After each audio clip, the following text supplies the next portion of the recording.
اور اس کے ساتھ ایک لفظ استعمال ہوتا ہے واتو زکات. تو بات یہ ہے کہ پیغمبر اسلام صلی اللہ علیہ وآلہ وسلم نے فرمایا کہ نماز ایسے پڑھو جیسے میں پڑھتا ہوں، یعنی ایک طریقہ عبادت کا پیش کیا جس کا نام نماز رکھا، اردو میں یا فارسی میں ہم کہتے ہیں، عربی میں اس کا نام صلاۃ رکھا. تو ایک مقام جو تصور ہمارے ذہن میں نماز کا آتا ہے وہ آتا ہے کہ کھڑا ہونا، سجدہ کرنا، رکوع کرنا، بیٹھنا، قیام، قعود، ذکر، سلام وغیرہ، یہ سب چیزیں آتی ہیں. تو وہ ہے ایک طریقہ عبادت، اظہار بندگی کا.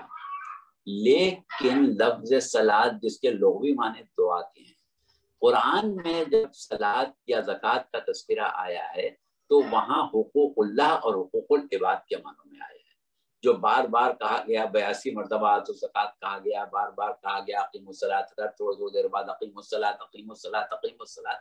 تو وہ حقوق اللہ کی طرف توجہ دلائی گئی اور حقوق العباد کی طرف توجہ دلائی گئی.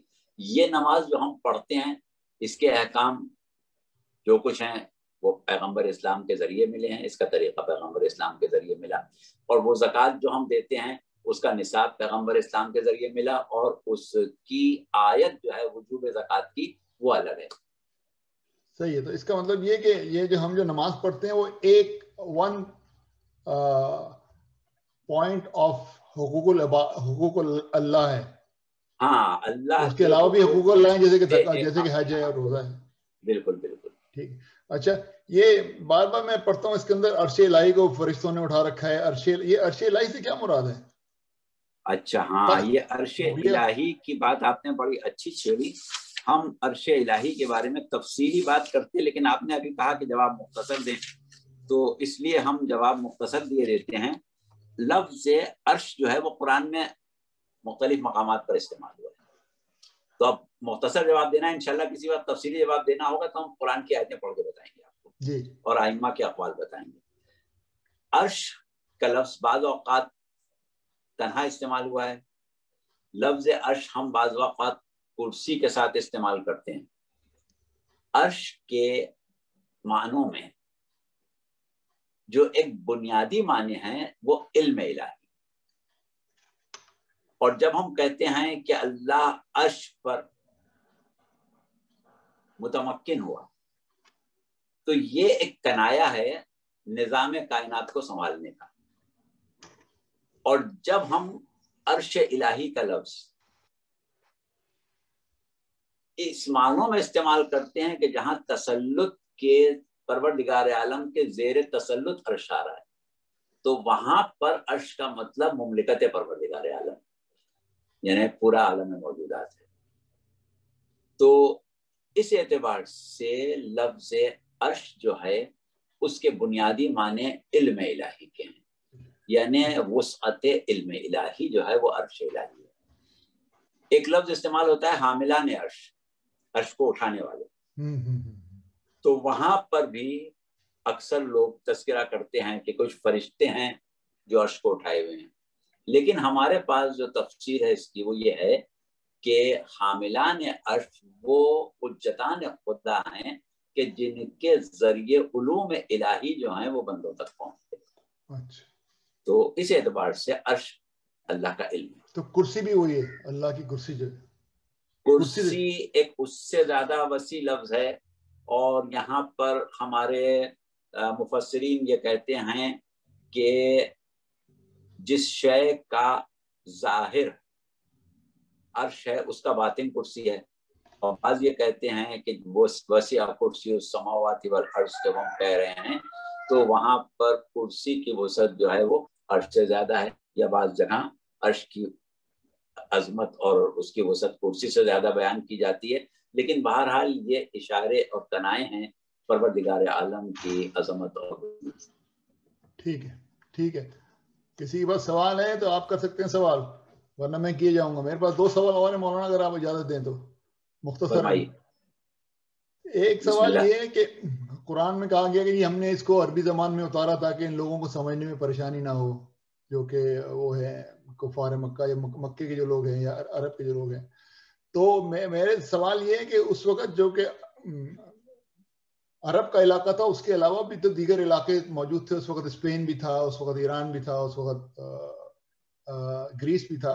تو یہ اللہ میاں نے اپنے پیغمبر اتارنے کے لیے جو ہے یہ اسی علاقے کو کیوں منتخب کیا؟ بھائی اسپینش میں اتار دیتا قرآن اسپین میں, وہاں کم سے کم پڑھے لکھے تمیزدار لوگ تو تھے, کم سے کم کچھ تو سمجھ لیتے وہ. جی ہاں, ایران میں آتا, ہندوستان میں یا یونان میں, تو وہاں پر ایڈوانس لوگ تھے, پڑھے لکھے لوگ تھے. دیکھیے اس میں دو باتیں ہیں جس میں فی الحال ایک ہی بات کو آپ لے لیں, وہ یہ ہے کہ پروردگار عالم نے جب عالم انسانیت کو, دیکھیے ہر زمانے میں اس زمانے کے تقاضوں کے مطابق تسلسل ہدایت تو پروردگار عالم کا جاری و ساری رہا, لیکن پیغمبر اسلام کی بعثت ایک آخری بعثت تھی, اور اس بعثت کے ذریعے جو معرفت, جو علم کتاب و حکمت عالم انسانیت تک پہنچنا تھا وہ حرف آخر تھا. اب اس کے بعد قیامت تک اس میں کوئی تبدیلی ہونے والی نہیں تھی, نئی شریعت آنے والی نہیں تھی. تو اب پروردگار عالم نے اگر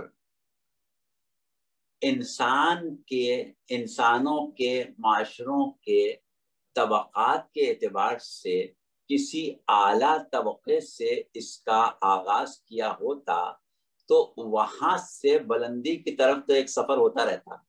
یعنی مثال کے طور پر اسپین کے لوگ جس ترقی کی سطح پر تھے وہاں سے وہ بلند ہونا شروع ہو جاتے, لیکن وہ انسانیت کے جو اسپین سے پست تھی وہ رہ جاتی, کیونکہ اب یہ نیچے تو نہیں جاتا نا, اوپر ہی جاتا. تو ضرورت اس بات کی تھی کہ بالکل نچلی سطح سے شروع کیا جائے کہ اس سے نیچے کوئی سطح ہی نہ ہو, کہ سب اس میں آ جائیں.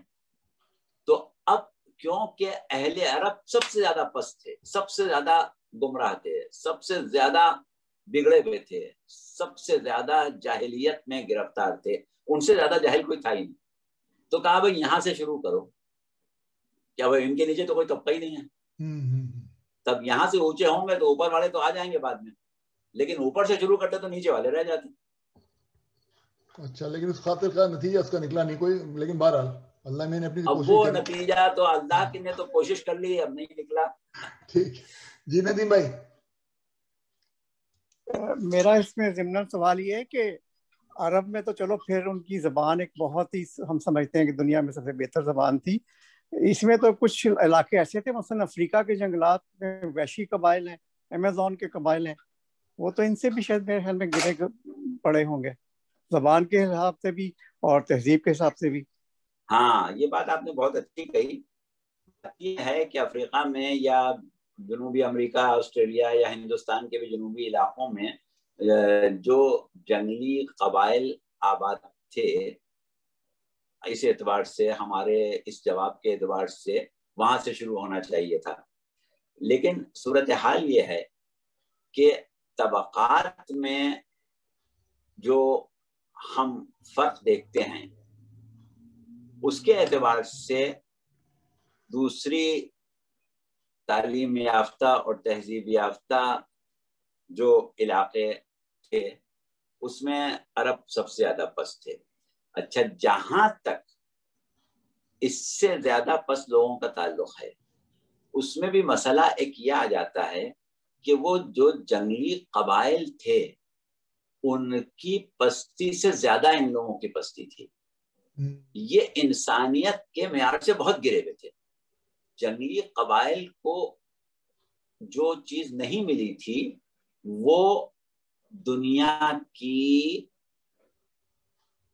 ان نعمتوں سے وہ محروم تھے کہ جن سے شہری آبادیاں محروم نہیں تھیں, لیکن عقلاً اور کردار کے اعتبار سے, اخلاق کے اعتبار سے جو ایک پستی تھی انسانیت کے معیار سے, جس نے ان کو گرا کے حیوان سے بھی نیچے کر دیا تھا. یعنی وہ دراصل انسان بھی نہیں تھے, حیوان تھے. ایک مرتبہ ایک شخص, ایک صحابی رسول کے پاس آیا اور اس نے کہا کہ میں ایک ایسی قوم کو دیکھ کے آیا ہوں کہ جن کی زندگی حیوانوں کی جہاں سے ہے, ان میں اور حیوان میں کوئی فرق نہیں. اب یہ حدیث پوری اس وقت ہمارے ذہن میں الفاظ کے ساتھ نہیں ہے، ہم صرف مفہوم اس کا بتا رہے ہیں. تو جو کہ اس کا جواب جو دیا پیغمبر اسلام صلی اللہ علیہ وسلم نے، اس کا کچھ مفہوم اسی قسم کا تھا کہ یہ تو پھر بھی بہت بہتر ہیں، ہم تمہیں ان لوگوں کو دکھائیں کہ جو ان سے بھی پست ہیں، یعنی وہ تو جانوروں کے برابر ہیں، جانوروں سے بھی پست ہیں. تو اس اعتبار سے ہماری نظر میں افریقہ کے یا دیگر جنگلی قبائل جو ہیں وہ پست ہیں، لیکن وہ اتنے پست ہیں کہ بس جانوروں تک ہیں، جانوروں سے پست نہیں، یہ تو جانوروں سے بھی پست ہے. صحیح. اچھا، فرزانہ کا سوال ہے، لیکن فرزانہ کے سوال سے پہلے میں صرف ندیم بھائی کے لیے ایک پوائنٹ ایڈ کرنا چاہتا ہوں. ایک بہت زبردست سیریل آیا تھا 15-20 سال پہلے روٹس کے نام سے، جس کے اندر وہ دکھاتے تھے کہ یہ گورے جو ہیں افریقنس کو کس طرح اغوا کر کے وہاں سے ہائی جیک کر کے وہ یعنی گرفتار کر کے لا رہے ہیں. تو انہوں نے تھوڑا سا بیک گراؤنڈ دکھایا تھا افریقن قبائل کا، اور وہ قبائل جو تھے یہ جو ہم گورے لے کے آ رہے تھے کالوں کو بھر بھر کے وہاں سے جہازوں میں، ان سے ان کا جو تھا معاشرہ بہت بہتر تھا یہ گوروں کے مقابلے میں. وہ ایک روٹس کے نام سے ہے، بہت لمبی سیریل ہے ٹی وی کے اوپر. نہیں مجھے وہ سیریز بھی میں نے دیکھی ہے اور میں نے یہ ناول بھی پڑھا ہے اور اس کے اوپر مووی بھی دیکھی ہے. صحیح کہہ رہے ہیں آپ. جی فرزانہ. جی مولانا صاحب، ایک اور سوال یہ تھا کہ یہ جو انبیاء کی ہم کہانیاں سنتے ہیں سب تفصیل سے، وہ قرآن میں ان کا جگہ جگہ ذکر ہے، لیکن ایک جگہ کہیں پوری تفصیل سے پوری کہانی نہیں ہے. جیسے کہ حضرت ابراہیم اور نمرود کا ذکر کہ وہ الاؤ بننا اور پھر وہ چڑیا کا پانی لے کر آنا اپنی چونچ میں، یہ سب ہم نے قرآن سے لیا ہے یا یہ اور بھی کوئی سورسز سے ہم نے یہ بنائی ہیں جو یہ کہانیاں ہیں؟ نہیں، زیادہ تر ہم نے قرآن سے لیا ہے. اب یہ اور بات ہے کہ ظاہر ہے کہ وہ گفتگو جو گزشتہ قوموں کی جا رہی ہے پیغمبر اسلام کی بعثت سے 100 سال پہلے، 200 سال پہلے، 500 سال پہلے، اس زمانے کی ہمارے پاس باقاعدہ تاریخ نہیں ہے، ایسی کتابیں نہیں ہیں کہ اس زمانے کے مورخین ہوں جنہوں نے کتابیں لکھ کے دی ہوں. لیکن پیغمبر اسلام اور ائمہ اہل بیت جن کو پروردگار عالم نے علم لدنی عطا کیا تھا، انہوں نے اکثر واقعات بیان کیے ہیں جو ہم روایتوں کی شکل میں سنتے ہیں اور بیان کرتے ہیں کہ ایک مرتبہ حضرت موسیٰ کے ساتھ ایسا ہوا، ایک مرتبہ حضرت ابراہیم کے ساتھ یہ واقعہ پیش آیا، ایک دفعہ فلاں نبی کے ساتھ یہ ہوا، ایک دفعہ فلاں مقام پر یہ ہوا. تو وہ چیزیں جو ہیں وہ بھی ہمارے پاس سمجھ لیجئے کہ اگر براہ راست قرآن سے نہیں تو ان سے آئی ہیں جو وارثان علوم قرآن ہیں، مگر تاریخ تو ظاہر ہے اس زمانے میں نہیں تھی. اچھا، تو یہ آخری سوال ہے. فرزانہ کے سوال سے میرے دماغ میں سوال ایک آیا قرآن کے بارے میں کہ قرآن جو ہے اس کی پریزنٹیشن دو طرح سے نا مولانا. ایک تو قرآن یہ ہے جو ہمارے پاس کتاب کی صورت میں ہے، اس کا جو سیکوینس ہے وہ ڈیفرنٹ ہے، اور جس سیکوینس میں اتری ہیں آیات وہ ڈیفرنٹ ہے. صحیح ہے نا؟ تو قرآن کے اندر جو شروع میں آیات آئی ہیں مکہ میں وہ قرآن میں آخر میں ہے، اور جو مدینے میں آئی ہیں وہ شروع میں ہے. اور اس کی کلاسیفیکیشن اس طرح ہے کہ جو یعنی بائی لاز ہیں یا جو رولز ریگولیشنز ہیں وہ مدینے میں آئے ہیں جبکہ سکون رسول اللہ کو حاصل ہو گیا تھا اور قرآن اسلام مستحکم ہو گیا تھا. اور جو خانہ یعنی مکے میں جو صورتیں آئی ہیں اس کی وہ جو ہیں وہ بیشتر صورتیں جو ہیں کانٹیکسچوئل ہے، یعنی کہ اللہ میاں جو ہے وہ رسول اللہ سے جواب دلوا رہا ہے. ہاں، وہ عقائد سے متعلق، توحید اور قیامت سے متعلق ہیں. ہاں، تو وہ اللہ میاں جواب دے رہا ہے لوگوں کا، کفار کا، کہ کفار یہ کہتے ہیں اور کفار کا نے یہ کہا اور یہ وغیرہ وغیرہ. تو میرا سوال یہ ہے کہ یہ جو کانٹیکسچوئل جو حصہ ہے قرآن کا، وہ اس کی ریلیونس آج کی دنیا میں کس طرح اس کو جسٹیفائی کر سکتے ہیں؟ بھائی وہ تو اللہ رسول اللہ نے جواب دے دیا کفار مکہ کو، کفار مکہ گئے جہنم میں اور پھر بھی جائیں گے. تو اب وہ میرے لیے یہ جو قرآن جو میں پڑھ رہا ہوں یہ اس کے اندر جو تقریباً آدھا حصہ جو ہے وہ اس گفتگو پہ ہے، ڈائلاگ کے اوپر ہے کفار کے ساتھ. تو اس کی ریلیونس آج کے وقت میں کتنی ہے اس حصے کی قرآن کے؟ میرا سوال واضح ہو گیا؟ دیکھیے بات یہ، ہاں نہیں واضح ہو گیا. بات یہ ہے کہ قرآن میں جن چیزوں کا تذکرہ کیا گیا ہے وہ عالم انسانیت کے وہ مسائل ہیں جو قیامت تک ان کو پیش آئیں گے. زمانہ ہمیشہ بدلتا رہا ہے، بدلتا رہے گا. عہد رسالت سے آج تک بھی بہت دفعہ انقلاب آئے، بہت مرتبہ زمانہ بدلا اور آئندہ بھی بدلے گا. لیکن فطرت انسانی جو ہے وہ بہرحال اپنی جگہ ہے. لا تبدیل لخلق اللہ، انداز تخلیق پروردگار بہرحال وہی ہے. اب کفار کے سوالات اس وقت کے اعتبار سے جو کچھ بھی تھے ان میں جو فطری پہلو ہے وہ فطری پہلو ہر زمانے میں وہی ہے, اس میں کوئی تبدیلی نہیں آئی ہے. ہاں حالات کے اعتبار سے وہ امور جو ان کے سامنے ہیں ان کے اعتبار سے وہ بات کر رہے ہیں, لیکن ذہنیت انسان کی فکر, انسان کی پہنچ بنیادی طور پر, اب وہ علوم کے ساتھ کہیں اور پہنچ جائے وہ بھی ایک الگ مسئلہ ہے, بنیادی طور پر جہاں پہنچتی ہے وہی باتیں ہر زمانے کے لوگ کرتے ہیں. ہم اگر آج بھی اپنی نسلوں کو دیکھیں اور آگے بڑھتے چلے جائیں, پیچھے ہٹتے چلے جائیں, تو ہم یہ دیکھیں گے کہ بنیادی کیفیتیں جو ہیں انسانوں کی وہ ہمیشہ سے ایک ہی رہیں گی. تو اس اعتبار سے اگر اس زمانے میں وہ لات منات قبل عزا کی پرستش کر رہے تھے تو وہ ان کے تصوراتی معبود تھے جن کو انہوں نے مجسمے کی شکل میں ڈھال لیا تھا. اب اس کے بعد وہ مجسمے ختم ہو گئے, اب وہ تصوراتی خداؤں کے بت نہیں ہیں, لیکن اذہان میں تصوراتی خدا آج بھی موجود. صرف بات اتنی ہے کہ وہ لات منات کی بات نہیں کرے گا, لیکن جو بات وہ کرے گا اس کی بنیاد بہرحال کسی فطری تصور پر ہوگی. اور فطری کا مطلب بھی ہمارا یہ نہیں ہے کہ جس فطرت پر انسان کو خلق کیا, بلکہ فطری سے مراد یہ کہ جو انحراف سے فطرت عام طور پر ہوتا ہے اس زمانے میں بھی وہی ہوتا تھا, آج بھی وہی ہوتا ہے. تو ہو سکتا ہے کہ ہمارا جواب اس وقت بہت واضح نہ ہوا ہو, لیکن انشاءاللہ وقت آنے پر تھوڑا تھوڑا کر کے یہ ہو سکتا ہے اس کی وضاحت ہو جائے. لیکن اب تک جو ہم آپ کا سوال سمجھے تھے اس کا جواب یہی نہیں. اب جس طرح میں ہو سکتا ہے آپ کا سوال کچھ اور ہو, ہم کچھ اور سمجھے ہوں. نہیں, میرا سوال ذرا میں نے ٹھیک سے فریز نہیں کیا سوال کو. اب تبت یدا ابی لہب تب جو ہے وہ تو ابھی ابو لہب جو ہے وہ تو نہیں ہے نا, یہ ہر ایک کافر ابو لہب ہو سکتا ہے. ابو لہب کے ہاتھ ٹوٹے ہیں, ابو لہب تو مر گیا کم وقت. صحیح بات یہ ہے کہ یہ کچھ اصول ہوتے ہیں جو پروردگار عالم دیتا ہے. دیکھیے ایک اہم پہلو ہے یہاں پر, وہ یہ ہے کہ جب ہم سورہ توبہ پڑھتے ہیں جی تو بسم اللہ الرحمن الرحیم نہیں ہے. کیوں نہیں ہے؟